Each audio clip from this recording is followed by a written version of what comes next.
Well, hello, and welcome again to the 2012fad.com. I'll be your host for this evening, and my name is Charlie Bluehawk.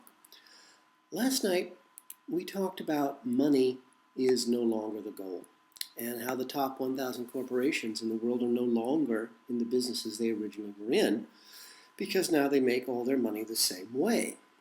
In the international drug trafficking business with their best partners in the world, the international bankers.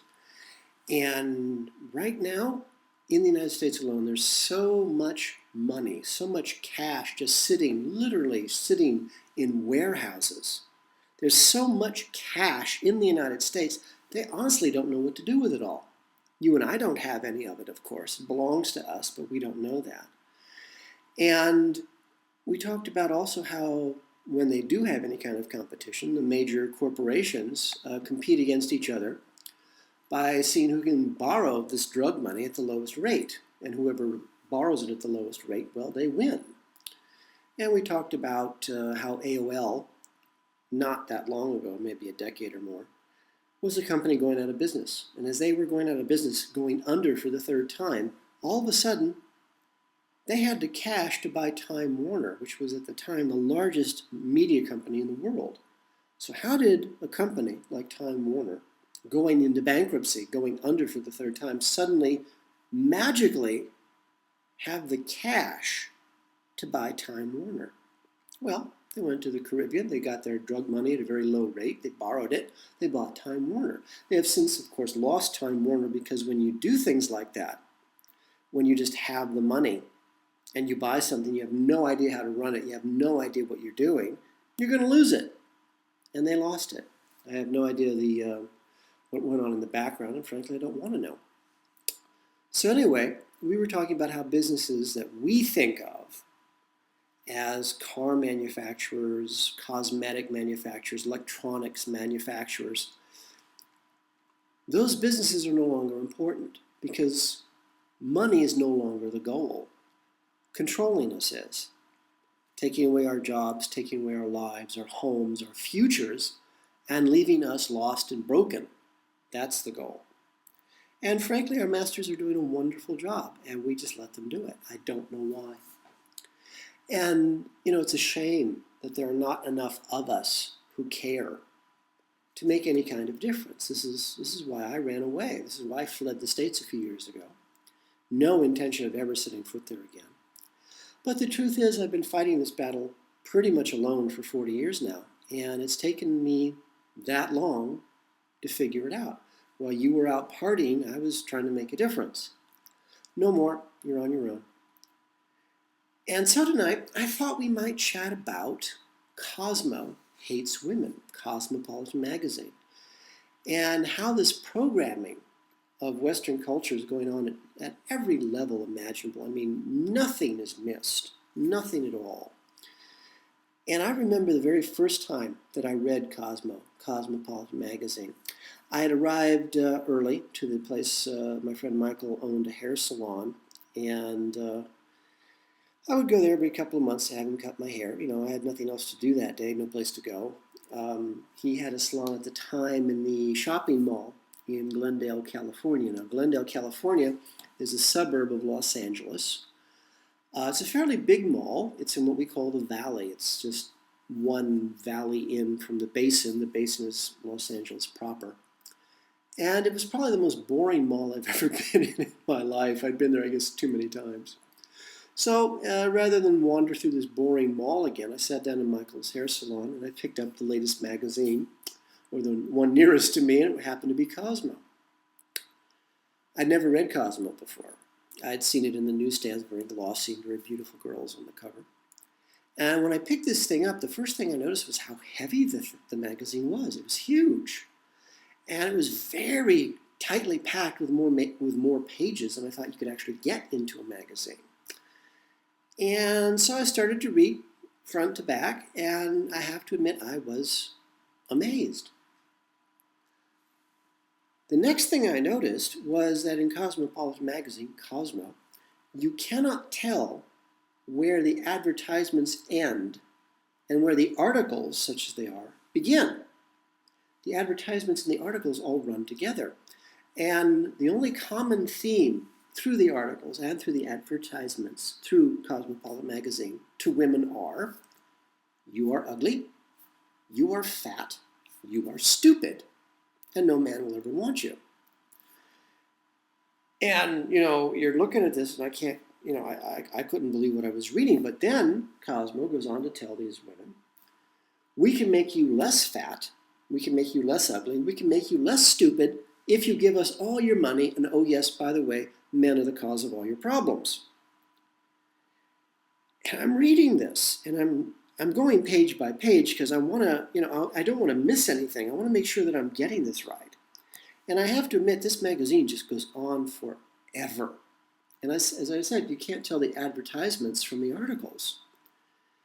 And so as I'm reading this monstrous thing, it goes on to tell women in the United States, in the Western world, that in order to be a real woman, a modern woman, a Cosmo girl, they must have a full-time job, they must be upwardly mobile, they must be married, they must have children, they must prepare elaborate meals that no one would ever eat, they must exercise until they are a stick figure, they must dress and look and act like a fashion model, they must do charity work, they must run the household single-handedly, and they must go partying with their girlfriends every week. Well, I'm really bad at math. I'm actually horrible at math, but by my rough calculations, for a woman to be a Cosmo girl, to be a real woman in the United States, in Western culture, she'd have to live and be awake 200 hours every week. Then you add on top of this the overall theme, men did this to you, men are to blame for everything. So literally, women in the United States who were, I can't say the word okay because most American women are not. They've been programmed to a point where it's just unbelievable. But this is where the breaking point really comes. When a woman decides to start reading Cosmo because she wants to be a real woman. Now, no one I know can work a 200-hour week and survive. First of all, on my calculations, there's only 40 hours in a 5-day week. But how could anybody live up to these unbelievable expectations and not go crazy? More times than I can remember, there'd be a group of older women that I would know, and one of them would all of a sudden decide to start reading Cosmo. And even the other women would say, my God, she's gone crazy. What happened? She started reading Cosmo. Oh, okay, never mind.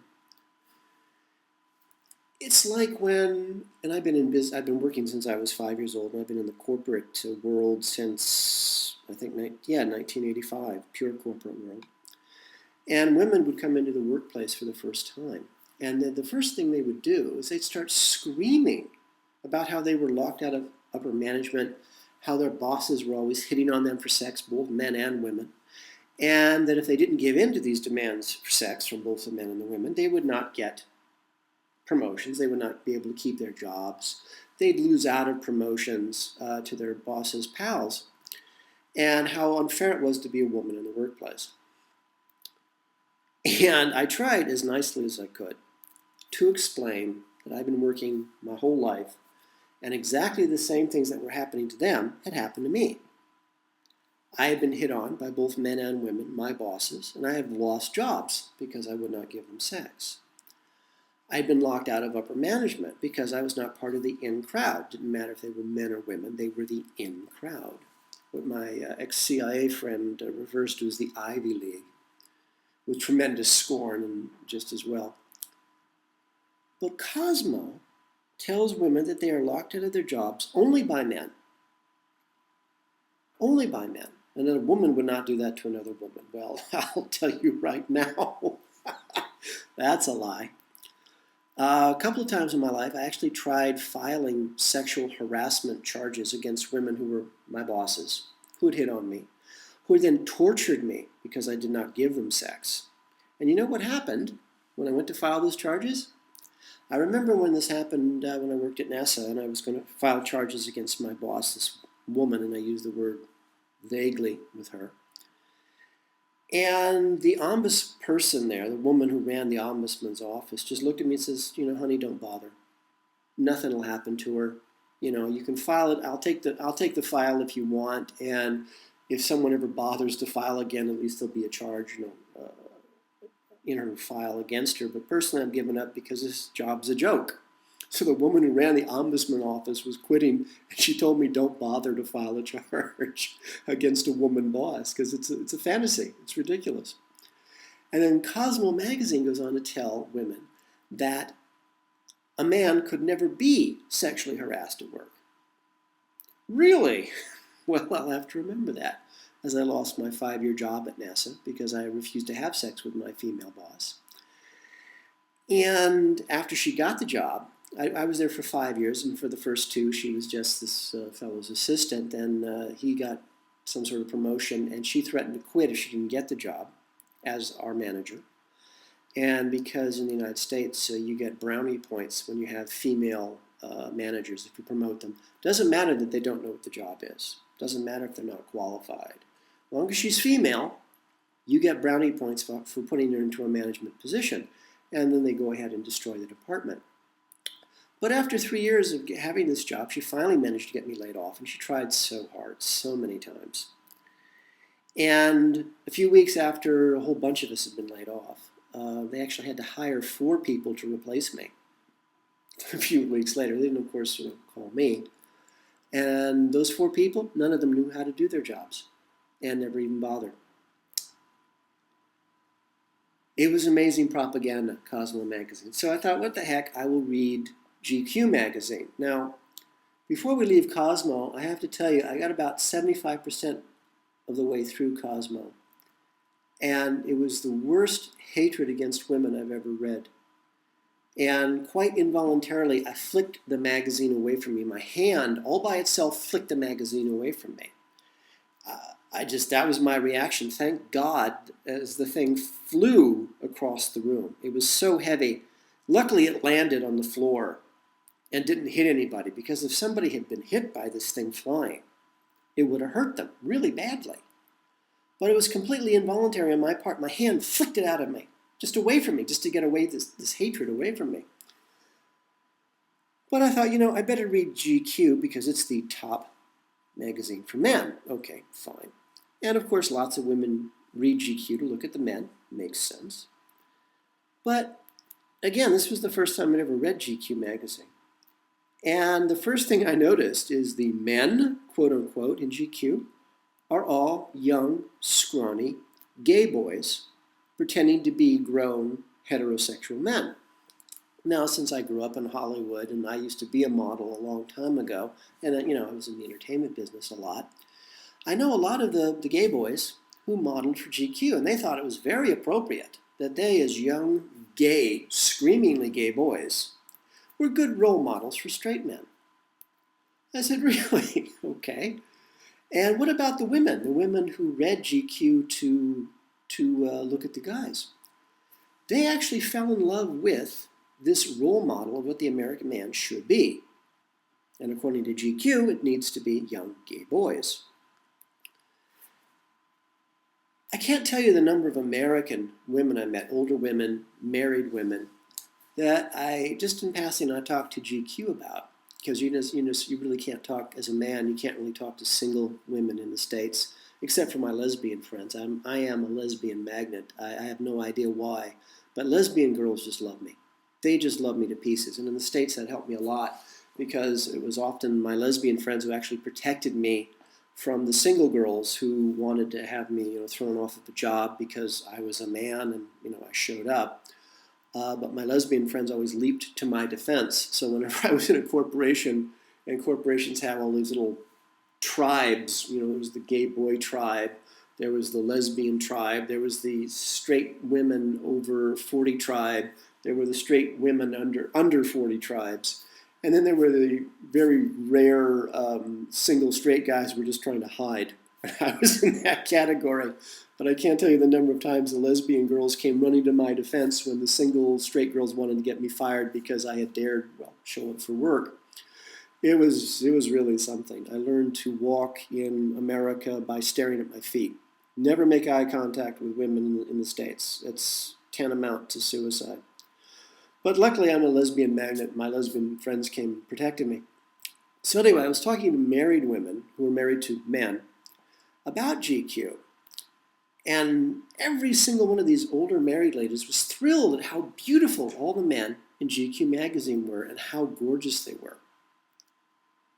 And so when I pointed out to these older married women married to straight men, that these ideal role model males of what the American man should be were all young gay boys. And their reaction was always the same. They had to actually stop and think about it. Well, gee, I never thought about that. It never occurred to them that these very effeminate, very slender, young, pale, little boys were all gay. The married women liked it because all of these men were so feminine. And to the American married women, this was a good thing. Men to be feminine was a good thing. I didn't get it. And these married women, I knew the men that they were married to. They were all straight, they were all hardworking, they all supported their families. But all their wives hated them and wanted nothing to do with them. I never could figure that out. One of my favorite yoga teachers, a very nice gentleman who also worked at JPL, the Jet Propulsion Laboratory. He worked for NASA. I worked at Caltech most of the time. He worked at JPL. And I just happened to meet him at one of the yoga studios in a place called South Pasadena. Very nice man. Amazing yoga teacher. In a weak moment, I promised him that I would become a yoga teacher myself. And of course, since I gave my word, now I've got to keep it. Damn it. But I will, Scott, I promise. You'll never hear me give my word unless I plan to keep it. So I try never to give my word. Anyway, so now I'm stuck. I have to become a yoga teacher one of these days. Lovely man, really a nice soul. And he was not effeminate in any way. And he had muscles from yoga that I still can't believe are possible. And he married a woman who hated him. And my heart broke when he told us this, and because this woman she didn't like him, but she married him. And that's America. That's why I left the country. It's one of the many reasons. But it is amazing how we are programmed in the States. Women programmed in Cosmo drives them crazy. Women programmed by GQ thinking that gay boys, that men should be effeminate. And they all believe this. And they believe it because Cosmo says so. In the States, under the law, if a woman marries a man, that man becomes instantly her slave. And it's under U.S. law. That woman can do anything to any man she marries. He is her personal private property, her slave, until the day he dies. Or until the day that she remarries, and trust me, that's not going to happen. I knew one guy, again, very nice guy, but a very common story that I'd heard and seen too many times. He'd been married, had 2 children, got a divorce. He just couldn't take the abuse anymore. The next thing he knows, his wife, who is, don't even want to describe her, she gets the children because she's the woman. The next thing he knows, he's working 3 jobs, and he's living in his car. He worked for us as a system administrator during the day, and at night he worked at Starbucks, and he was there every single night. And every morning he'd get off work, come straight into his day job, which was with us, and he brought us leftovers from Starbucks, thank goodness, because the job didn't pay much. So we ate really well from day-old Starbucks food. Thank you, Starbucks, by the way, good food. I don't remember what he did on the weekends, but he was always broke. He was living in his car, and his wife lived like a goddess. Would she remarry? Why should she? She had her own personal slave, her own personal ATM machine that was forced by law to work every day of his life to support her. That's your reward as a man for falling in love in the States and getting married. And the woman, well, she can get away with it up to and including, sometimes, murder, and get away with it. English gentleman I knew in the film business came to the States, was a film distributor, and he actually was dating an American woman for a while until he actually overheard his girlfriend plotting with 2 of her other girlfriends how they were going to marry one of the other girlfriends off to this very old, very wealthy man, and then plot how they were going to rob him of all his money. And they actually, and this is very common with American women, they actually will talk about this quite openly in front of men because they think we're stupid, I suppose. And he was so disgusted, my English friend, he immediately went back to England and said, I'm not having nothing to do with this. It's when American men like myself go overseas and discover for the first time what women really are. You meet real women when you leave the States. Not New Zealand, that's a nightmare I won't dream on anybody, but any place else. You actually meet women who are actually women, and it's sort of stunning to you. It absolutely takes you by surprise, and you don't know what to do. My first trip to New Zealand in 2003, I think I got as far as Auckland, and at the time I looked like a rock star because I had very long hair and I had this long leather jacket and big black boots. I was trying to tone down my look because I looked frankly like, well, either a mafia hitman or a cop. So I was trying to look harmless. But women in Auckland, beautiful women in Auckland, New Zealand, were coming up and talking to me in the street, and this absolutely blew my mind because women don't do that in the States. If you make eye contact with a woman in the streets, you pretty much signed your own death warrant, which is why I moved to New Zealand and then realized that wasn't the case. Me, I seem to still find all the worst places on the planet, but I think Europe is pretty nice. I'm in Central Europe now, and women here are quite astonishingly beautiful and friendly and kind. And so once I have a real job again and a real income, and I actually feel worthwhile, I'll think about having a girlfriend. But this is what Cosmo teaches. And if you want to have a real eye-opening experience, go to the store, buy a copy of Cosmo magazine, and just be prepared. For all of us here at the 2012fad.com, this is Charlie Bluehawk, and I'm wishing you a really good day, and reminding you, please, always keep just that one good thought.